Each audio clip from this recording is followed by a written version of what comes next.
In the 80s and 90s, Chris Brain led the 9 o'clock service, a church movement like no other.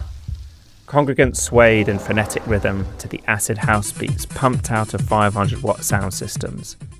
Laser lights and surreal images were projected all around them, creating a new type of Anglican worship. Bikini-clad go-go dancers, eyelids powdered, lips glossed, hip bones jutting, lost themselves amid crowds of hundreds who would form snaky queues around the block just to get in. They would make the pilgrimage every week at 9 p.m. in Sheffield. God, happen now, not then, but now, God now, in your face.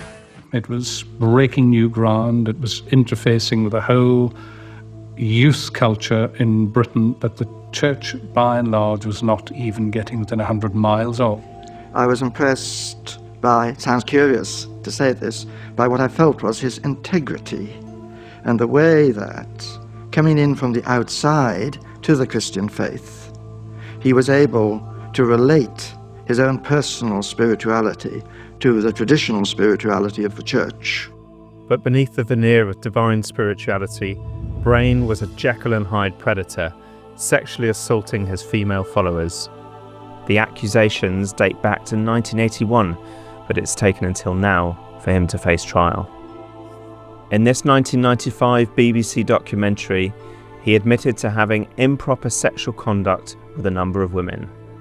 He resigned his holy orders 2 days before the programme was broadcast.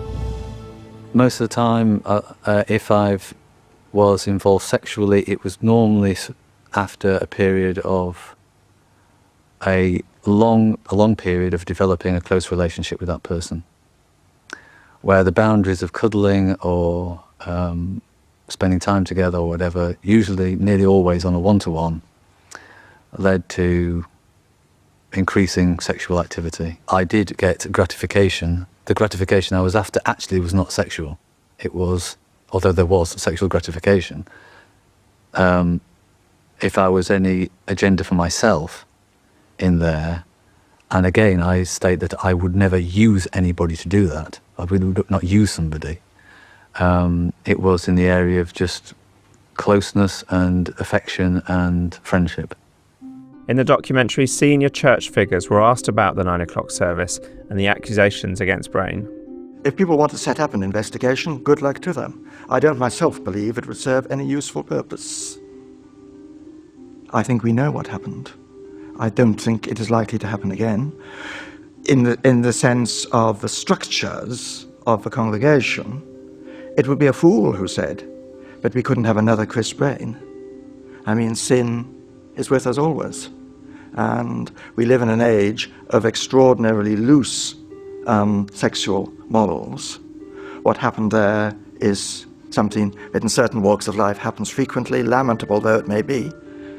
It would be appalling if something like that happened again, but it would be a foolish person, I think, who said, in the long history of the church, that it never could.